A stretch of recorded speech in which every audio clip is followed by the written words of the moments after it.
Sa Pilipinas, mayroong espesyal na proseso na tinatawag na impeachment. Isa itong constitutional process na ginagamit upang alisin sa pwesto ang matataas na opisyal ng gobyerno na lumabag sa batas o nawalan ng tiwala ng publiko. Kabilang sa mga maaaring ma-impeach ang Pangulo, Pangalawang Pangulo, mga mahistrado ng Korte Suprema, mga pinuno at commissioner ng mga Constitutional Commission tulad ng Commission on Elections, Commission on Audit, at Civil Service Commission, pati na rin ang Ombudsman. Iba ang impeachment kumpara sa ordinaryong kaso sa Korte. Sa karaniwang legal cases, maaaring criminal, civil, o administrative case ang isampa laban sa isang opisyal. Ngunit para sa mga impeachable officers, hindi sapat ang administrative case upang sila ay matanggal sa pwesto. Tanging impeachment lamang ang paraan para gawin ito. Dahil dito, itinuturing ang impeachment bilang kombinasyon ng legal at political process dahil ang mga senador na halal ng taumbayan ang nagsisilbing judges sa impeachment trial. Sa kasaysayan ng Pilipinas, ilang matataas na opisyal na ang naharap sa impeachment complaints. Isa na rito si dating Pangulong Joseph Estrada na inakusahan ng korupsyon. Ang kanyang impeachment trial ay nauwi sa pangyayaring kilala bilang EDSALE, kung saan siya ay nagbitiw bago pa man magkaroon ng conviction. Nagkaroon din ng impeachment complaints laban kay dating Pangulong Gloria Macapagal Arroyo kaugnay ng Hello Garci scandal, Sini broadband issue, at fertilizer scam. Ngunit hindi ito umabot sa Senate trial matapos madismiss sa House of Representatives. Nagkaroon din ng impeachment cases laban kina dating Ombudsman Merceditas Gutierrez, dating Commission on Elections Chairman Andy Bautista, at dating Chief Justice Maria Lourdes Sereno. Sa kaso ni Sereno, hindi impeachment ang naging dahilan ng kanyang pagtanggal sa pwesto, kundi isang quo warranto petition na dininig ng Korte Suprema. Nagsisimula ang impeachment process sa paghahain ng complaint sa House of Representatives of the Philippines. Maaaring magsampa ang isang miyembro ng House o isang pribadong individual basta may endorsement mula sa kongresista. Pagkatapos nito, dinadala ang reklamo sa House Committee on Justice kung saan nagkakaroon ng pagdinig o mini-trial. Kapag nakakuha ng sapat na boto, o hindi bababa sa 1/3 ng House members, ipinapadala ang Articles of Impeachment sa Senado.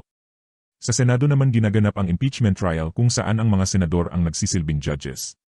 Upang makonvict ang isang opisyal, kailangan ng boto ng 2/3 ng lahat ng sitting senators.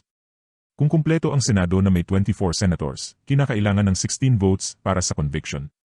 Ngunit kung may absent o nasa ibang bansa, maaaring magbago ang bilang ng kinakailangang boto base sa dami ng present senators. Mahalagang maunawaan ang pagkakaiba ng impeachment at conviction.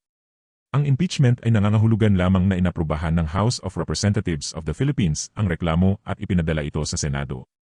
Ang conviction naman ay desisyon ng Senado na tanggalin sa pwesto ang opisyal. Kapag na-convict ang isang opisyal, matatanggal siya sa kanyang posisyon at permanente nang madidisqualify sa paghawak ng anumang government position, kahit pa mababang posisyon tulad ng barangay tanod. Gayunpaman, hindi nangangahulugan ang impeachment conviction na makukulong agad ang opisyal. Kung may criminal liability, kailangan pa rin magsampa ng hiwalay na criminal case sa korte. Mayroon ding tinatawag na 1-year ban rule sa impeachment. Kapag natapos o na-dismiss ang isang impeachment complaint, hindi maaaring magsampa muli laban sa parehong opisyal sa loob ng isang taon.